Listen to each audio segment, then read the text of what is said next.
तो कहानी की शुरुआत में हम एक फैमिली को देखते हैं जिसमें हस्बैंड का नाम गाई और वाइफ का नाम प्रिस्का होता है। इन दोनों का डाइवोर्स होने वाला था, इसीलिए ये अपने दोनों बच्चों जिनका नाम मेडॉक्स और ट्रेंट होता है उन्हें आखिरी बार ट्रिप पर ले जा रहे होते हैं। कुछ देर बाद ये उस रिजॉर्ट में पहुंच जाते हैं जहां का मैनेजर इनका अच्छे से वेलकम करता है और इन्हें वेलकम ड्रिंक भी दिया जाता है। ये फैमिली यहाँ आकर काफी खुश होती है। कुछ देर बाद ये यहाँ पर एक फैमिली से मिलते हैं जिसमें वाइफ का नाम क्रिस्टल होता है। क्रिस्टल का हस्बैंड एक सर्जन होता है और ये अपनी बेटी के साथ यहाँ आए होते हैं। अब जब ये सभी बातें कर रहे होते हैं तभी इस रिजॉर्ट का मैनेजर यहाँ पर आता है और इन्हें बताता है कि यहाँ पर एक बहुत ही खूबसूरत बीच है, इसलिए तुम्हें वहाँ जाना चाहिए। तभी यहाँ पर हम उस मैनेजर के नेफ्यू यानी भतीजे को देखते हैं जो उसी के साथ रहता है और मेडॉक्स और ट्रेंट से उसकी दोस्ती भी हो जाती है जो आपस में एक मैसेज डिकोडिंग का गेम खेलते हैं। अब अगले दिन ये सभी उस बीच की तरफ जाने के लिए निकल जाते हैं। इनकी गाड़ी घने जंगलों से होते हुए उस बीच तक पहुंच जाती है जो कि काफी खूबसूरत होता है। अब ये सभी गाड़ी से उतरकर उस बीच पर आ जाते हैं जहां पर सभी काफी खुश होते हैं। यहाँ पर हम एक कपल को देखते हैं जो यहाँ पहले से आए हैं। अब सभी बच्चे आपस में खेल रहे होते हैं। तभी खेलते हुए उन्हें बीच पर कुछ पुराने सामान मिलते हैं जिसे देखकर वो सोच में पड़ जाते हैं कि अगर पहले भी लोग यहाँ पर आए थे तो वो इन्हें लेकर क्यों नहीं गए। तभी गाय और प्रिस्का का छोटा बेटा ट्रेंट समुद्र में नहाने के लिए चला जाता है। तभी उसके पास एक डेड बॉडी आ जाती है जिसे देखकर वो डर जाता है और अपनी मॉम के पास आकर उन्हें बताता है। फिर सभी लोग उस लाश के पास जाते हैं और उसे पानी से बाहर निकालते हैं। तभी वहाँ पर एक ब्लैक लड़का आता है जो उस लड़की को देखकर कहता है कि ये तो उसकी गर्लफ्रेंड है जो पानी में स्विमिंग करने गई थी और वो काफी देर से उसी को ढूंढ रहा था। तभी उसकी नाक से खून निकलने लगता है जिससे इन्हें शक होता है कि शायद उसने उस लड़की को मारा हो और लड़की ने बचाव में उस पर हमला किया हो। लेकिन वो ब्लैक लड़का उन्हें यकीन दिलाने की कोशिश करता है कि उसने ये नहीं किया है। तभी यहाँ पर सर्जन की वाइफ आती है और कहती है कि उसकी मॉम को कुछ हो गया है। सभी वहाँ पर जाते हैं पर तब तक उनकी मौत हो जाती है और हैरानी की बात ये थी कि अचानक से उनकी उम्र बढ़ गई थी जिससे उनकी मौत हो गई। तभी वो ब्लैक लड़का यहाँ से भागने की कोशिश करता है पर तभी सर्जन उसे देख लेता है और उसका पीछा करने लगता है। फिर जब ये दोनों चट्टान के बीचों बीच से भाग रहे होते हैं तो तभी इन दोनों के सर में बहुत तेज दर्द होने लगता है जिससे दोनों बेहोश हो जाते हैं। फिर जब इन्हें होश आता है तो ये खुद को उसी बीच पर पाते हैं। ये देखकर किसी को भी कुछ समझ नहीं आ रहा होता। प्रिस्का को अपने बच्चों की चिंता होने लगती है, इसीलिए वो उनसे अपने बच्चों को ढूंढने के लिए कहती है, लेकिन उसके बच्चे वहाँ पर नहीं होते। तभी वो उस कपल के पास जाती है जो यहाँ पर पहले से आए थे।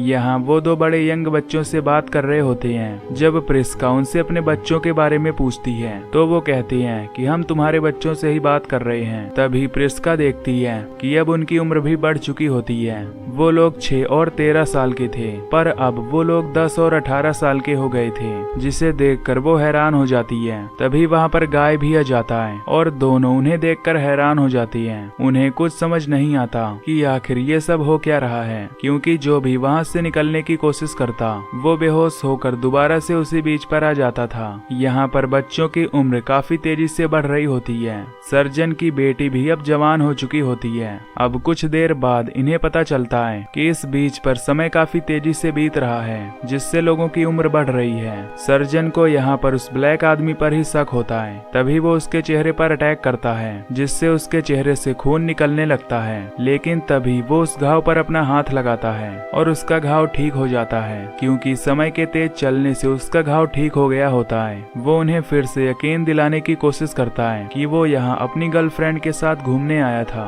अब काफी कैलकुलेशन लगाने के बाद इन सभी को समझ आता है कि इस बीच पर बीतने वाला आधा घंटा 1 साल के बराबर है और अगर ये 24 घंटे के अंदर यहाँ से नहीं निकले तो इन सभी की उम्र 48 साल बढ़ जाएगी, जिससे इन सभी की मौत हो जाएगी। अब ये किसी भी तरह इस बीच से निकलना चाहते हैं पर तभी प्रिस्का के पेट में दर्द होने लगता है और वो बेहोश हो जाती है। सर्जन उसे चेक करके कहता है कि इसके पेट में जरूर कुछ गड़बड़ है। वो अपनी चाकू की मदद से उसके पेट में कट लगाता है पर उसका घाव तुरंत ही हील हो जाता है। इसीलिए सभी लोग एक आइडिया लगाते हैं और कट लगाकर उसके स्किन को पकड़ लेते हैं। तभी सर्जन उसके पेट से एक स्टोन निकालता है जो कि काफी बड़ा था और कुछ ही देर बाद प्रिस्का को होश आ जाता है। इधर उस ब्लैक लड़की की गर्लफ्रेंड को एक कपड़े से ढक दिया गया था। फिर जब वो अपनी गर्लफ्रेंड को देखने जाता है तो वहाँ पर बस उसकी हड्डियां ही बचती बचती हैं। उसकी पूरी बॉडी डिकम्पोज हो चुकी होती है, जिसे देखकर सभी लोगों के होश उड़ जाते हैं और इससे इन्हें पता चलता है कि यहाँ पर 7 साल बीत चुके हैं, क्योंकि एक डेड बॉडी को स्केलेटन बनने में लगभग इतना ही समय लगता है। दूसरी तरफ ट्रेंट और सर्जन की बेटी दोनों साथ में होते हैं, जहाँ ट्रेंट उससे फिजिकल हो जाता है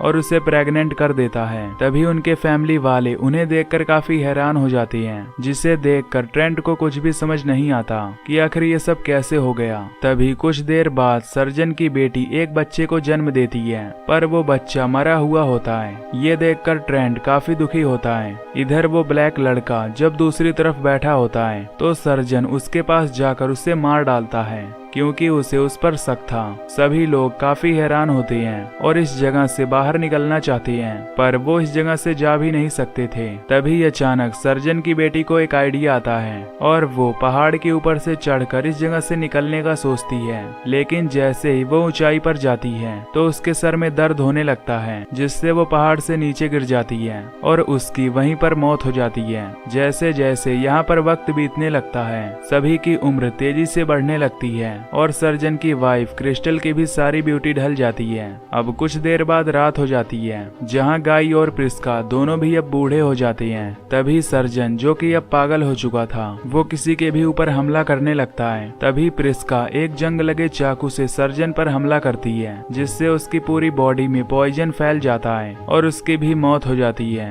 अब सभी लोगों के मर जाने के बाद ये आखिरी फैमिली बचती है, लेकिन समय के काफी तेजी से चलने की वजह से प्रिस्का और गाई की भी मौत हो जाती है। अब सिर्फ यहाँ पर ट्रेंट और मैडॉक्स बचे होते हैं। अब अगले दिन सुबह हम देखते हैं, जहाँ ट्रेंट और मैडॉक्स अब पूरी तरह वयस्क हो चुके हैं। उनके पास अब 13 घंटे बचे होते हैं, जिसके बाद ये भी मर जाएंगे। अब इन्हें समझ नहीं आता कि ये यहाँ से कैसे निकलेंगे। तभी ये देखते हैं कि उनके पास अभी भी वो पेपर है, जिस पर ये मैनेजर के नेफ्यू के साथ गेम खेल रहे थे और उसमें एक कोडेड मैसेज होता है। फिर ये उसे सॉल्व करने लगते हैं और तभी इन्हें पता चलता है कि यहाँ से निकलने का एक ही रास्ता है, जिसमें इन्हें समंदर की गहराइयों में जाना होगा और वहाँ से ये निकल सकते हैं। जिसके बाद ये दोनों भाई बहन समुद्र के अंदर जाते हैं और किसी जगह पर जाकर निकलने की कोशिश करते हैं। लेकिन तभी मैडॉक्स का कपड़ा एक पौधे में अटक जाता है और ये दोनों उस पानी से बाहर नहीं निकल पाते। तभी दूसरी साइड हम एक आदमी को देखते हैं, जो दूरबीन से इन्हें देख रहा होता है। दरअसल ये वही बस ड्राइवर होता है, जो किसी को कॉल करके कहता है कि आखिरी में ये 2 लोग बचे थे,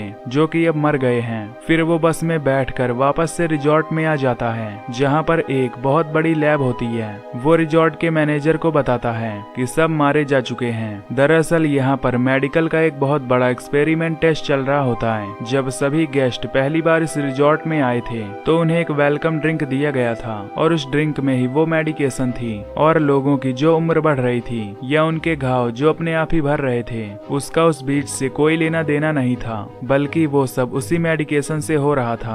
और जब इन्हें पता चलता है कि वो आखिरी फैमिली भी खत्म हो चुकी है, तो ये नए लोगों पर दोबारा से उस दवा का एक्सपेरिमेंट करने वाले होते हैं। तभी यहाँ पर कुछ और गेस्ट आते हैं। ये देखकर वेट्रेस उन्हें वही वेलकम ड्रिंक देने जाती है, पर तभी उससे कोई टकरा जाता है, जिससे वो ड्रिंक गिर जाती है। और ये मैडॉक्स और ट्रेंट ही होते हैं, जिनकी उम्र काफी बढ़ चुकी होती है। दरअसल जब पानी के अंदर मैडॉक्स के कपड़े फंस गए थे तो उसके भाई ने उसे छुड़ा दिया था, जिसके बाद ये नीचे से होते हुए दूसरी तरफ निकल गए थे। और तभी इनके ऊपर से एक हेलीकॉप्टर गुजरा, जिससे इनकी जान बच गई थी। लेकिन अब उम्र बढ़ने से इन्हें कोई नहीं पहचान रहा होता। तभी ये उस मैनेजर के नेफ्यू के पास जाते हैं, जिसने उन्हें ये सीक्रेट मैसेज दिया था। वो फैसला करते हैं कि वो उसे लेकर पुलिस के पास जाएंगे और इस रिजॉर्ट की सारी सच्चाई बता देंगे। जिसके बाद ये दोनों यहाँ से अपनी आंट के पास चले जाएंगे और ये मूवी यहीं पर एंड हो जाती है। तो अगर आपको ये वीडियो पसंद आई हो तो वीडियो को लाइक और चैनल को सब्सक्राइब कर देना। बाकी मैं मिलूंगा आपसे अगली वीडियो में। Till then take care, love you, bye bye.